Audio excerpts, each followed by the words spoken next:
好，美国自己本身也是大乱哦，因为美国的美股啊，现在也是血洗的状况哦。那遇到这个情形，川普是出来啊，想要稳定民心，但讲这一番话，让大家也觉得很傻眼。他说，有时候得吃药才能解决问题。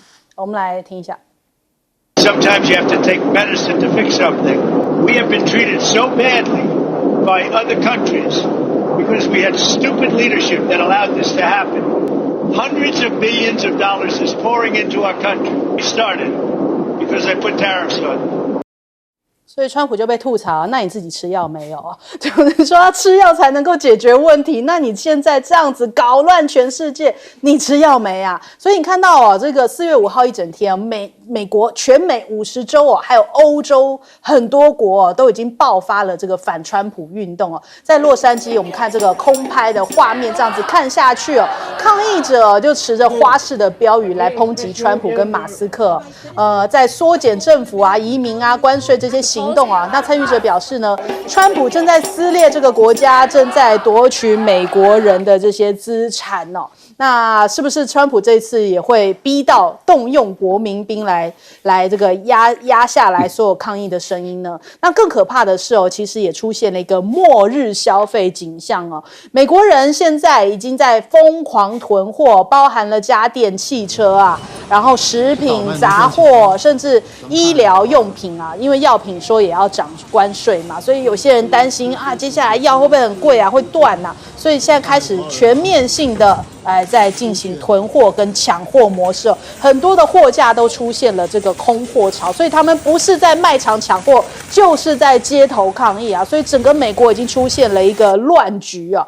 那我们看到很多这些金融界人士啊、科技界人士啊，他们当初都有抖内给川普啊，就是他在这个就职典礼的时候有抖内，结果后来还是被血洗哦，他们就赶快组团一起去到了这个海湖庄园，要见川普，要给他教育啊，让他知道这个常识问题啊，这个关税这样子搞不行的呀。那人家就讲说，哇，这时候就看到老谋深算的是谁？还是这个股神巴菲特哦。你看到这亿万富豪们哦，身家都缩水，只有巴菲特啊，他的身价反而是增长了234亿美元，大概是7000多万台币哦。因为他早就在之前告诉大家啦。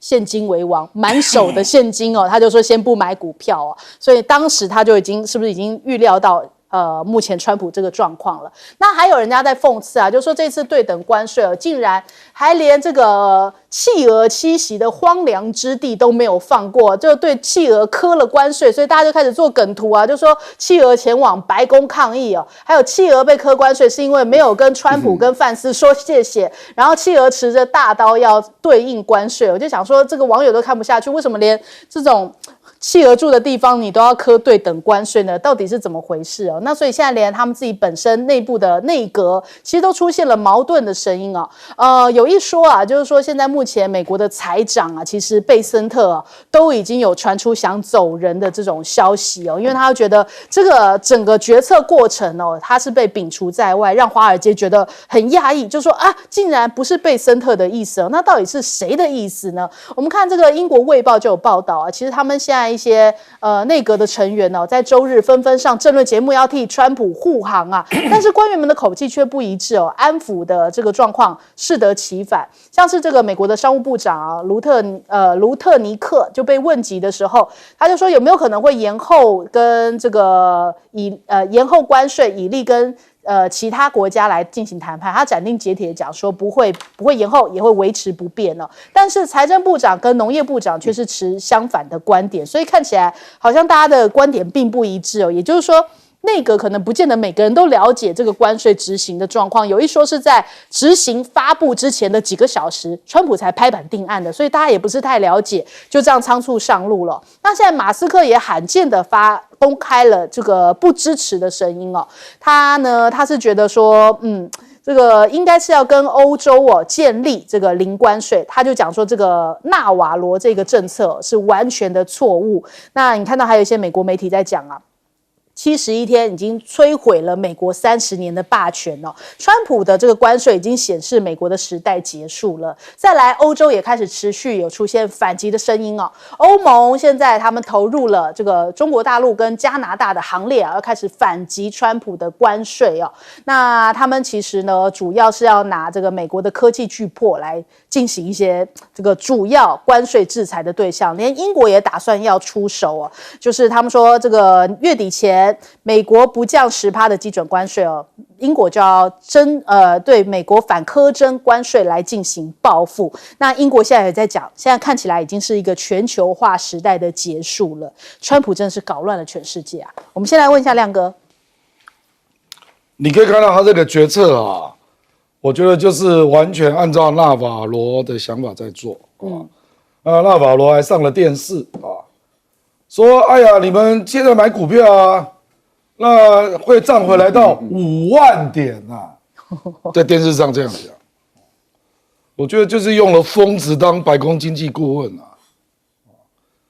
结果连贝森特都不知道，所以贝森特就觉得愧对华尔街的同僚嘛。因为他自己有一个基金啊，贝森特的基金大概是5亿7千万。那你刚刚讲到说是不是延缓实施啊？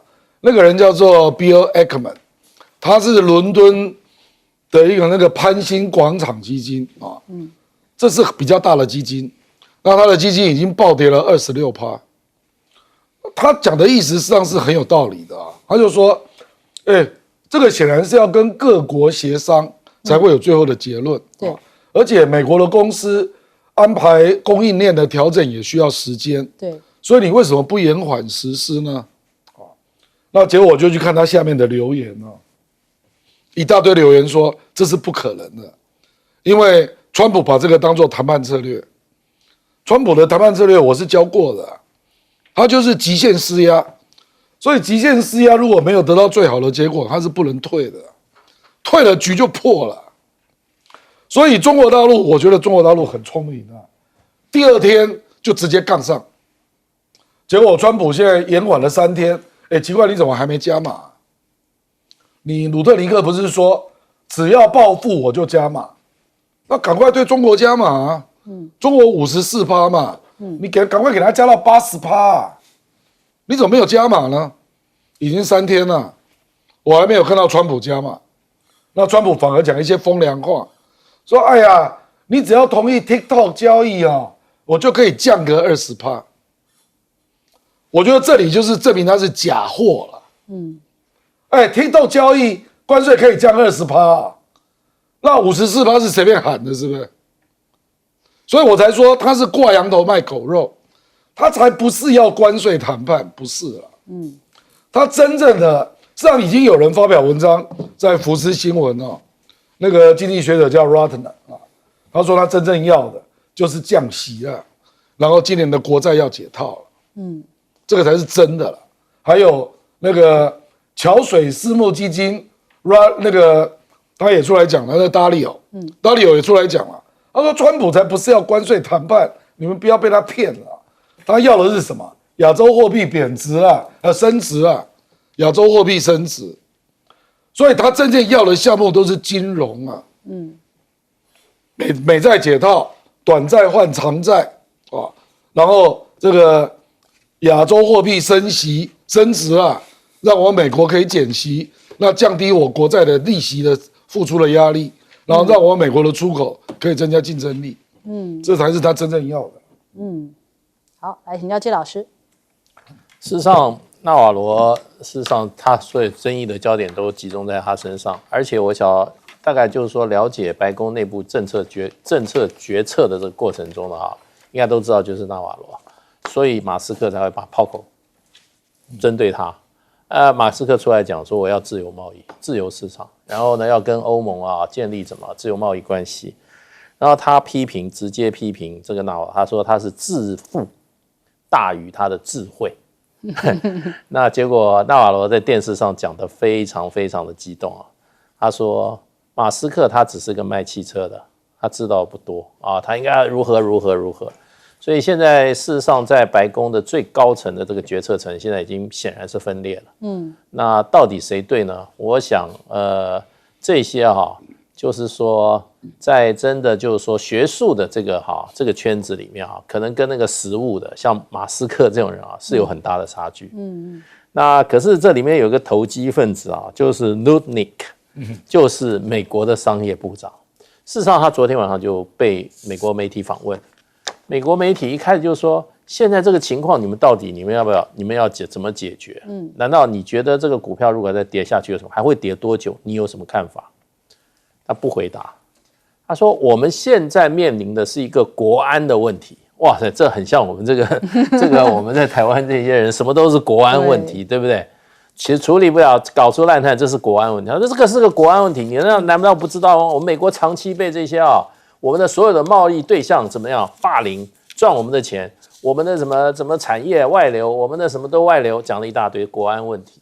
可是对于说你对于面前这个美国的这个股票市场近乎崩盘的这种断崖式的这样子下降，他完全不面对。他自己本身还是华尔街出身的，所以他并不知道问题，只是规避这个问题。而且呢，他是选边站，他是站在什么川普这个政策这一边，讲法也完全跟着。那现实面他讲视而不见。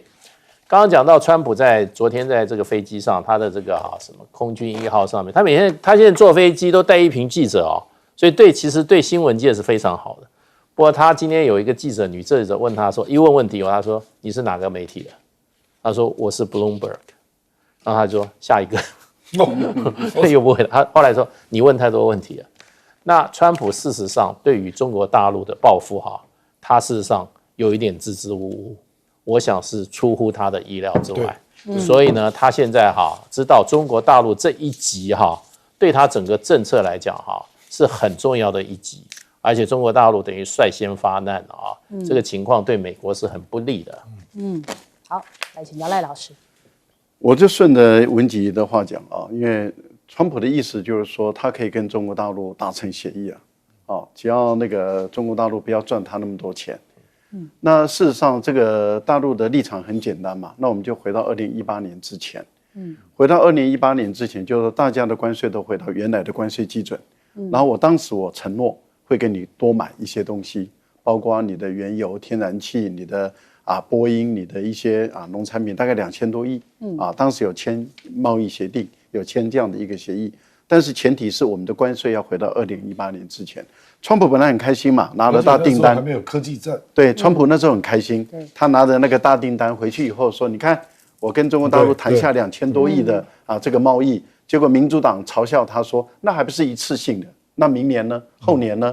那你怎么办？”然后他就把那个贸易就撕毁了。撕毁以后，贸易战就开打了。所以责任事实上就是在川普嘛。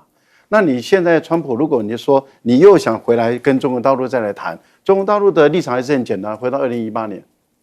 回到2018年之前，那时候，所以你的所有的科技战都要取消了，你的所有的贸易战都要取消了。那我可以订单再给你多买都可以，买3000亿都可以，但是前提是在于我要买的东西你要卖例如说英伟达的这些晶片我要你要卖；台积电的晶片我要你要卖。那你卖不卖？而且这个才是高单价嘛，随便一买就是1000亿嘛。这个才是高单价，不然我买你玉米很难买到1000多亿嘛，对不对？但是我晶片随便一买就是1000多亿，这个问题都不大。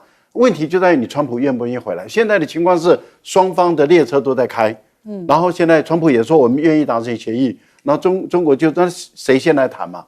所以我觉得大陆的商务部部长在今天就邀请了这个美国的 CEO 还在中国大陆的 CEO 都来开会。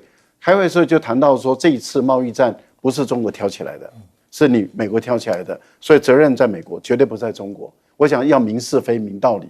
因此他要求这些 CEO， 你们本身已经是美国的受害者，而且也是全球的受害者，你就直接跟川普说，你再这样搞下去的话，我们也玩不下去。我觉得这个部分里面已经都在动员了，也都在施加压力。好，那问题是来自于说，这个反关税阵营的能不能结成气看起来目前欧洲已经准备要入列了嘛，然后我们也看到了英国说这个月底如果你没有给我10%拿掉，那我就报复了。我觉得现在要考验的就是你英国会不会说到做到，接着你欧盟能不能尽快的达成共识，然后开始反击。好，我们先休息一下，广州忙回来。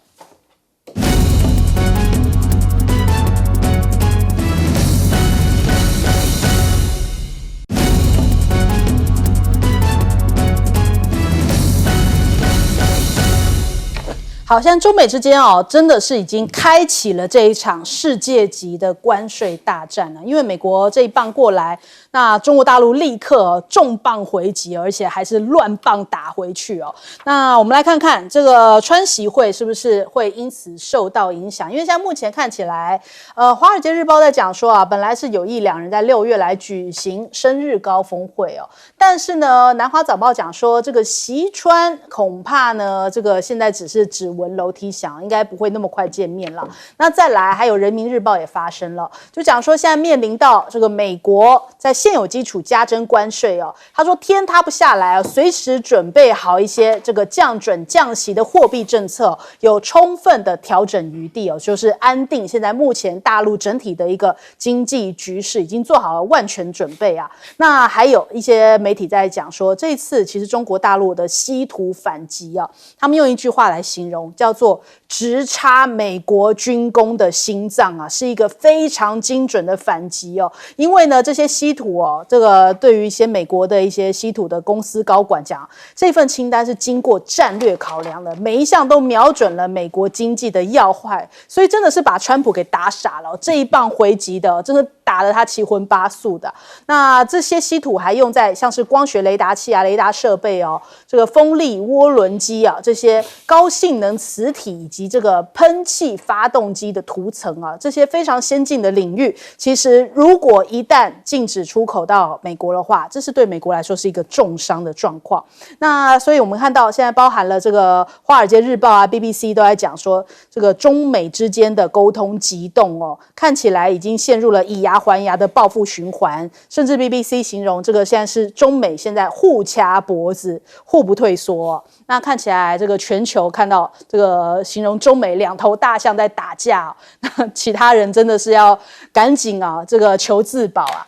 那这个《经济学人》呢，还发布了最新一期的这个封面哦。其实最新2期都是相关的，一个呢是川普拿着锯子自己锯向美国地图，就把自己给美国给毁了；另外一个呢是把川普的帽子改成了 Make China Great Again 哦，就是你这样子恐怕会让中国再次伟大。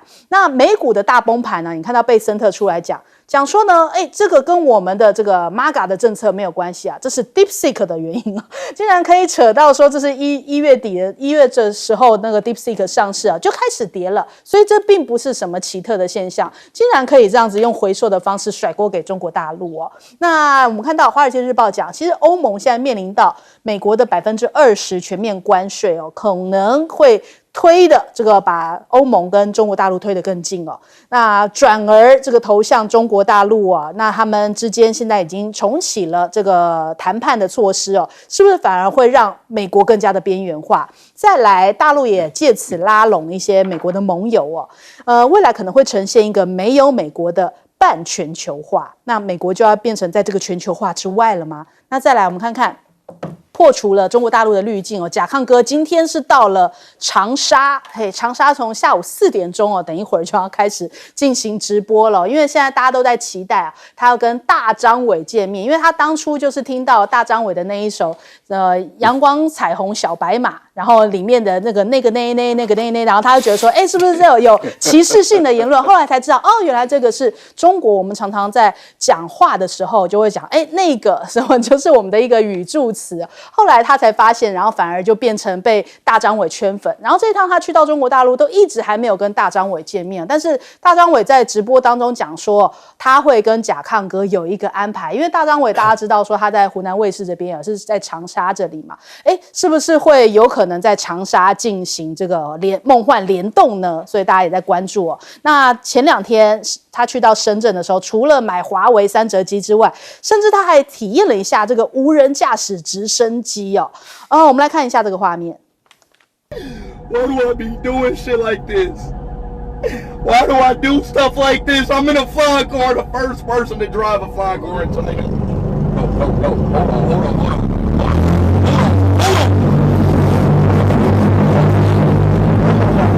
Oh my God. 他表情很有戏哦，很有戏。他很紧张，那我有看他那个过程，他就很紧张上去，但他其实后来下来的时候，他是很嗨、很开心的，就是他体验了一个非常难得的体验哦。那其实呢，这个中国大陆的外交部也发文称赞哦，就说其实美国的网红成为大陆的官方宣传的这样的一个渠道嘛，所以呢，他已经展现出来没有滤镜的真实中国。那我们看到也有很多的评论哦，西方选择用选择性叙事哦，建筑起一道这个厚重的认知铁幕啊，把中国大陆描绘成一个停滞的东方古国。但是现在经由这样子，一镜到底没有剧本的这个街头漫游式的直播，已经撕开了这一道铁幕了。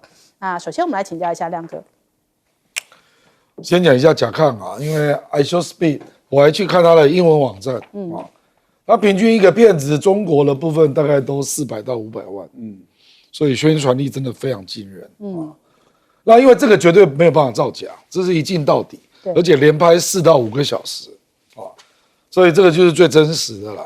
你网红有时候要配合，这个绝对不是配合的，所以我觉得，这一次真的帮中国大陆加分不少啦，而且它的主题蛮多的，不只是旅游啦，还有各种主题，比如重庆科技体那个 Cyber City 等等啊。我觉得习近平这一次出这么重的手啊，刚好看出他其实对川普是蛮不信任的啦。我觉得习近平过去拜登任内大概每年都会跟拜登见面啊，他基本上还是把拜登当做一个对手，就是拜登虽然讲话都没有做了啊，可是至少不会胡来了。大概所以可是他对川普的评价，我认为一定是不高了。所以才会犹豫再三，为什么不跟他见面？因为我不知道你讲话是不是真的啊。你是不是认真准备好了啊？比如说这次，我觉得中国出这个重手，回击34%，我认为川普真的是有点慌了，所以才会在第3天那边瞎掰啊。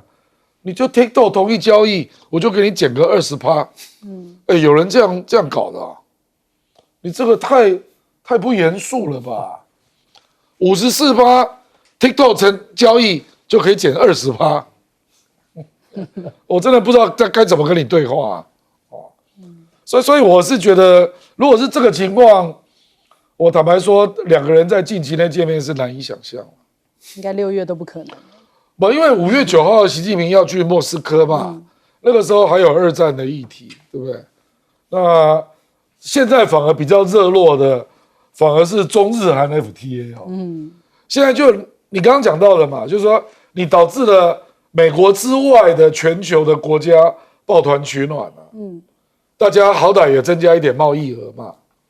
你美国，你不要以为你的货品市场很了不起全球也只占13%我们跟日本、韩国、跟东南亚、跟欧洲多少加一点，搞不好也可以补个5%啊，对不对？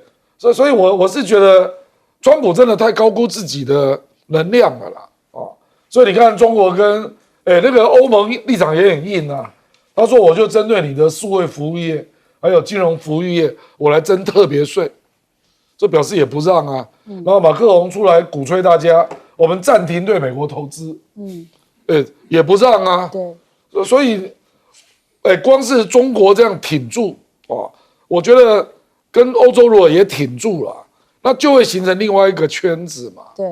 所以我觉得这个戏还有得看还有得看。而且很多民间都已经开始在抵制美国货了，比方说什么麦当劳啊、iPhone 啊，什么开始已经就是民间层面的抵制出现了。我们来问一下介老师。上个礼拜，包括美国还有西欧的欧洲各大城市反川普示威，都是万人钻动啊，非常的轰动啊。对，这只是刚开始而已。欧洲跟美国的自由派现在已经联手啊。对不对？这是真正民主政治的基础，就是人民嘛。那所以你已经看到，其实就是说，连这个跟美国关系最深的历史还有这种战略安全经济最深的欧洲，其实它现在都已经跟美国关系松动了。那松动的话，将来它一定是跟中国走得比较近嘛。因为这个冯德莱恩已经几个月前就说了，这个所谓的投资协议中欧投资协议是可以重新开启的，已经有这个声音了那这是系统性的改善关系。那亚洲的话，你看这个石破茂基本上是属于这个田中角荣这一派的，他们对中日关系看法不一样。对，那另外一个就是说，最近尹锡悦下台啦，他的支持者拿着美国国旗上街示威有什么用？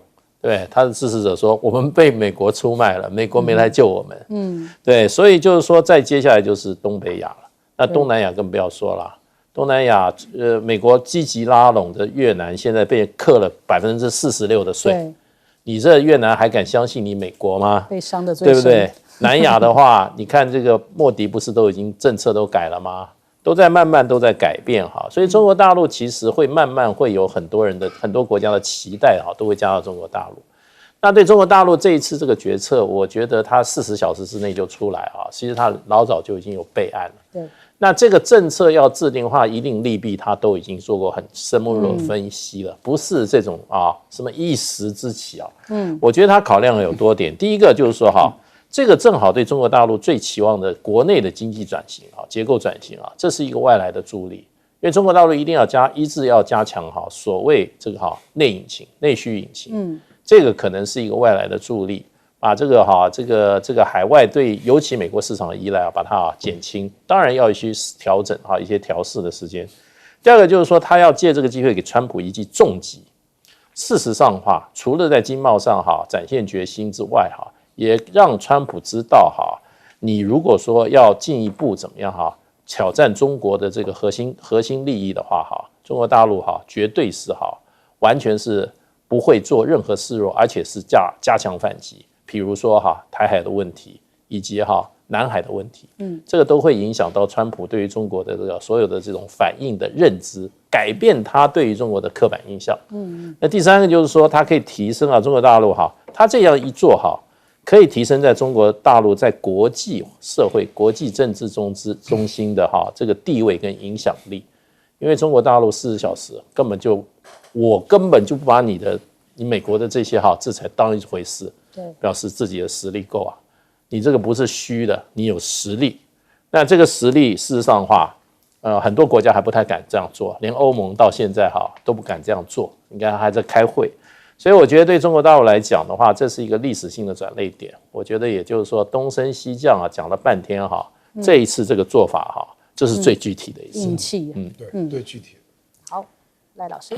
国家领导人的对话或是达成协议必须要可靠的要能够稳定的但是如果说这个国家领导人是翻来覆去的，那我跟你讲话意义在哪里？而且呢现在谈好了，你回去又翻脸了，那这个我花时间跟你谈干什么？所以我觉得对大陆来讲不急着跟你川普见面最主要就是说我不信任你，你不可靠，你不稳定，你像小孩子一样很幼稚所以一定要是幕僚都谈好，而且纸本都要写好。可是连纸本我都很难信任，因为你可能回去就撕毁了。这样的一个人，坦白说，以这样的一个川普来说，谁能信任他？普丁也不信任他。你看泽连斯基也不信任，翻来覆去，到现在矿产协议还没签，又要回来了。你就可以知道，大家都不信任他，因为都知道这个人言而无信，然后一张嘴这个变来变去，然后随便改来改去，所以大家也不知道该怎么跟这个人打交道。德国有个主流媒体之一，他的预判、他的观察，实际上他派了北京特派员在中国大陆，他就认为说这场战争大陆是必定赢的，美国是一定输的。他的逻辑很简单，他的观察是认为说中国大陆早就预判了，美国不管是民主党拜登如果是继续执政，就是说民主党的这个贺锦丽赢了，继续执政，他继续会跟中国大陆打贸易战跟科技战。如果川普赢了，一定还是会继续打贸易战。所以他的观察是认为说，大陆的领导阶层早就已经确定美国一定会跟他这样打，所以他已经在做准备了。那他这个准备已经花了很多年那这包括所有的高科技被卡脖子的这个关税这些科学技术全部都是要自力更生，要能自给自足。然后他发觉就是说，中国大陆的成效实在是太快了，所以这么短时间内，他被卡脖子的领域跟空间是越来越小，所以他自己能够解决的问题是越来越大了。因此，他越来越有底气，越来越有自信。相对来讲，美国的美国的稀土到现在没办法解决，美国有太多的领域没办法解决，而且呢，他们认为说中国大陆早就算出来。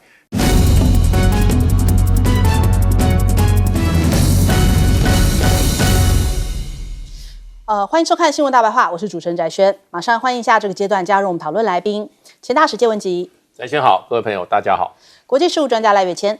主持人好，观众朋友大家好。还有耶鲁政治学博士郭正亮稍后加入我们。马上来关注一下今天雅股全面的这个崩跌啊，这是被血洗的一个状况啊。那台湾当然也没有幸免于外啊，台股今天是重挫了2000多点啊，重挫了2065点，也算是这个台股史上最惨的一个状况啊。那台积电是以跌停价848元作收，也就是掼破了900元的关卡。那甚至包含了新台币也是出现了大贬的情况，大贬了1.2角哦。这样子的崩盘情况啊，其实是开盘就直接打入到了跌停哦，台积电就直接跌停锁死啊。那这个下跌了94点，所以很多股民哦是套在了这个高山上面啊。很多股民是在1000元的时候进场哦，甚至是接近1000元900多块的时候，老柯那时候之前叫大家赶快啊，这个逢低买啊，结果现在住了套房哦。那再来，我们看到了这个陆港股同样也是这个暴跌的状况哦。恒生指数呢跌了9.28点，然后沪指跌了4.46个百分点啊。那这个亚股呢，其实包含了日股啊、韩股啊，通通都是暴跌的状况哦。日股呢，在开盘5分钟就下跌，一度高达了1700点了。那韩股甚至还触发了熔断机制，一度暂停交易10分钟。所以真的是全面的这个亚股全倒的这种状况，甚至包含澳洲股市也是如此哦。那全球股市都难逃，美股它其实2天来已经蒸发了220兆哦。那这个状况恐怕还不是个尽头哦，还会继续再持续下去。因为现在美国本身自己面对到这个股市的这个情况哦，投资人的恐慌情绪也是一直在升温当中。那我们看到今天的微博热搜第1名就是全球股市巨震啊。那包含了我们刚刚讲的这一些这个个股之外呢，其实加密货币哦，同样也是进入到了暴跌行列。比特币跟以太币哦，分别重挫了5个百分点跟10个百分点啊。那连金价都开始跌，人家讲说，金价不是照理说应该是会人家来避险吗？那个情况是说什么呢？就是我还这个有余裕的时候，我还有剩余的钱的时候，我要去避险。那如果你已经这个已经动摇到你原本的这种资产的这个聚宝盆的话，你恐怕是要去变卖这个黄金，然后来去补贴你这些熔断啊，或者是要补这些融资额哦。那这种状况就是更加的严重，更加危险。所以今天已经开始有投资者出现抛售黄金来弥补损失，可能是要补足这个股市的这种状况啊。那当然，油市同样也开始重挫，沙特阿拉伯重挫了6.78%哦。这个油国的股市，这跌的也是非常重，这也创下5年以来最大的单日跌幅啊。所以油金双跌，加密货币也跌，已经敲响了现在全球景气、全球经济衰退的警钟了。那再来我们看看路透社特别点名看见了台湾啊，怎么看呢？因为赖清德喊出了零关税所以白宫的国家经济会议主席呢就讲说，自从川普宣布关税政策以来，已经有超过50个国家已经要跟这个白宫联系展开谈判了。那路透社甚至发文提及，赖清德强调台美双方可以从零关税开始谈起哦，而且台湾企业还要增加在美投资底牌亮了出来，还自己先主动加码了呀。那这样子是有办法让川普对台湾放手吗？或者是心软吗？或者是有谈判余地吗？我们来看看越南的这个例子哦。越南也是停了零关税，结果川普的顾问就跳出来说远远不够，就说这个现在你只是零关税而已，还要跟你再喊加码，所以代表投降没有用啊。投降是让他这个柿子这样捏的软土生绝，柿子捏得更深啊。那再来我们看到了这个美国的总统情报顾问他就讲到啦，他说日本呢可能会是美国先谈判优先的国家，这欧布莱恩讲的啦。然后他说呢，这个华府如今比以往都更加看重这个美日同盟，因为就是台海周边的紧张局势升温所以这个全世界都想要去谈，但是日本可能会是优先的顺位。首先我们来请教一下，亮哥怎么看我们今天这个台股这个今天还大家做梗图，说至少我们还有绿色啊，真的我们台股已经迎来一片绿油油了。不，还有人做一张梗图更有意思，说我们今天终于达成非红供应链。因为没有一家涨的，全部都是绿的跌。这个我们今天是隔了2天之后第一天开盘嘛，那大家要注意的是，今天大陆也跌了9.2%哦，而且日本、韩国还在续跌，他们是第3天了，日本、韩国是第3天了，那中国大陆是第1天，因为上个礼拜上海股市大概只跌了0.2%，所以台湾这个绝对还没有结束，我认为明天还有，对，而且不知道啦，到10号都不会停。不，因为我们随便举例啦，比如说台积电在上个礼拜就跌了13.8%，那今天一开盘就锁跌停了嘛，那才10%啊，那今天还不知道，我觉得川普当然有他的妙想啊，他的妙想绝对没有考虑到民众实际的生活能不能撑到他的想象啊。我认为他的想法就是希望美国能够有一个小衰退，然后能够让这个通货膨胀掉下来，然后他就可以降息。看起来不小啊。通货膨胀本来大概2.8嘛，那他一定要降息，他一定要通货膨胀掉下来才能够逼联准会降息。因为那个时候等于是要救经济了。对。问题是在这个过程会有多少人失业？就他没有去想美国这个社会啊，比如说我们看礼拜天这么多人出来示威啊，这个还不是针对股市哦，我跟你讲，这个还是对川普、马斯克那个裁员啊或者社保啦那个部分的抗议。我跟你讲啊，接下来你会看到美国有几个经济危机啦。第一个是缺货，因为有人会囤货。上个礼拜就开始了，而且不是只有老百姓囤货，商家也会囤货。对，因为你只要再隔个2-3个礼拜，你就可以赚20-30%啊。怎么不囤货？而且美国的进口商还有亚洲的出口商也都暂缓出口，或进货。所以接下来的危机，就川普立刻会看到，就是老百姓去超市买不到东西。对，那这个东西会变成什么？我认为一定是严重的抗议。那你要怎么办？这是第一个啦。那第二个就是在野党会做什么动作？因为目前已经有民主党在国会提案，叫做贸易审查法案，就是说，征税权是国会的权呢。你怎么可以用1977年的紧急命令，然后就直接给他调关税，都没有经过国会审查？对，所以目前共和党是没有通过啊。共和党因为目前还不够严重嘛。民主党已经提了一个案，说国会有权停止关税啊。那总统未来如果要调整关税，48小时内要送到国会。那必须要提出产业跟消费者的冲击报告。我认为如果经济再这样往下走啊，到时候国会这个案就会过。我才不相信共和党撑得住。对，因为昨天那个德州那个参议员啊，川普的铁杆支持者那个 Ted Cruz， 他都出来讲了。对，他说万一今年搞到衰退，那明年大概大家也不用选了。对，所以我认为啊，而且众议院事实上才差5席，所以只要有3个人跳船，这个法案就过了。所以我跟你讲啊，我觉得川普实在太理想化了。他想的都是一些原理啦，比如说，这样跌下来，那他就可以用这个高关税来逼人家来谈判啊。那我认为他也不是要什么削减贸易逆差啦，那个绝对不是他的目的了，因为贸易逆差也只有1兆3000亿，那才多少钱啊？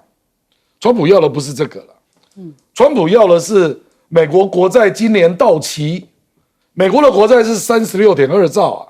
今年到期是9兆，他短债要换长债啊，他要逼你来买啦，我讲白了啦，所以赖清德根本就搞错方向，因为人家底牌还没出来，那当然他最大咖就是中国嘛，因为中国大陆你给我卖多少啊？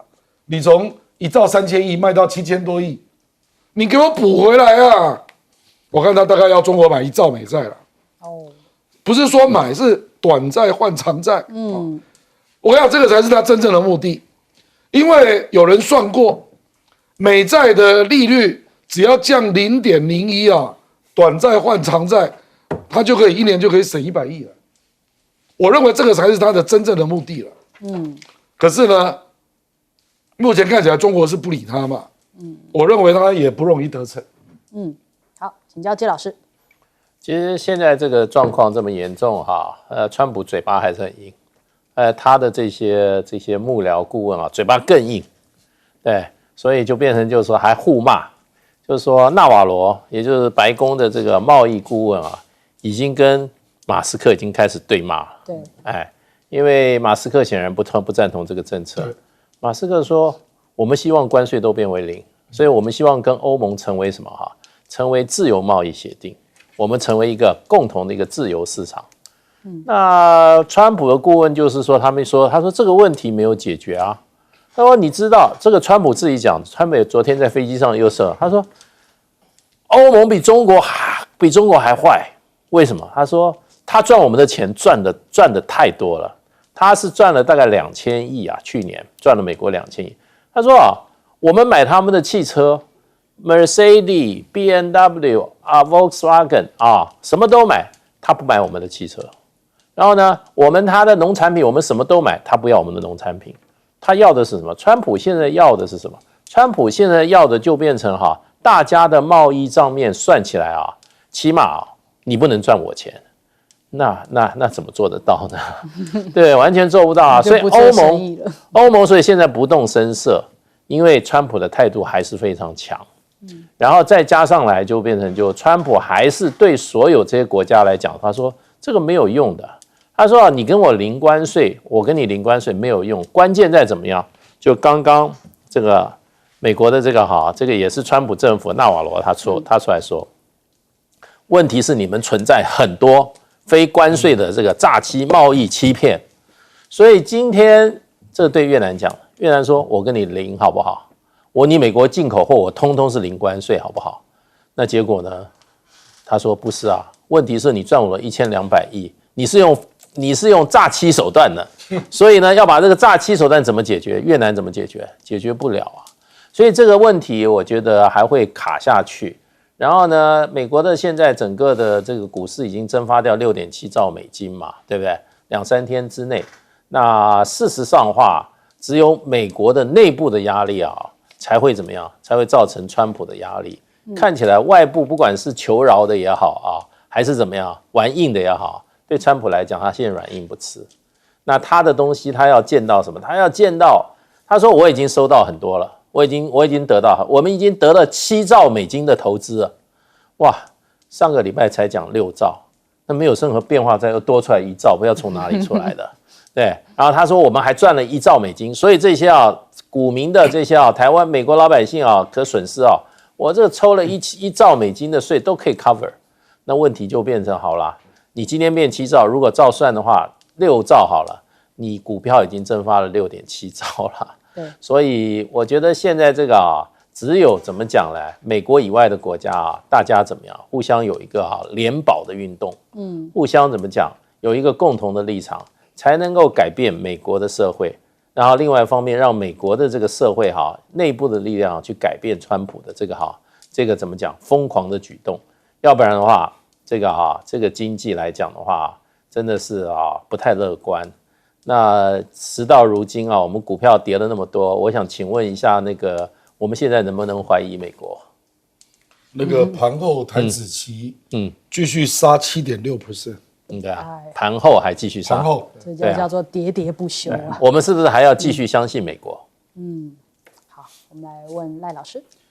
纳瓦罗说你只要股票不卖，你就没有赔。这是哈佛大学经济学教授讲的话。你股票不卖，你就没有赔。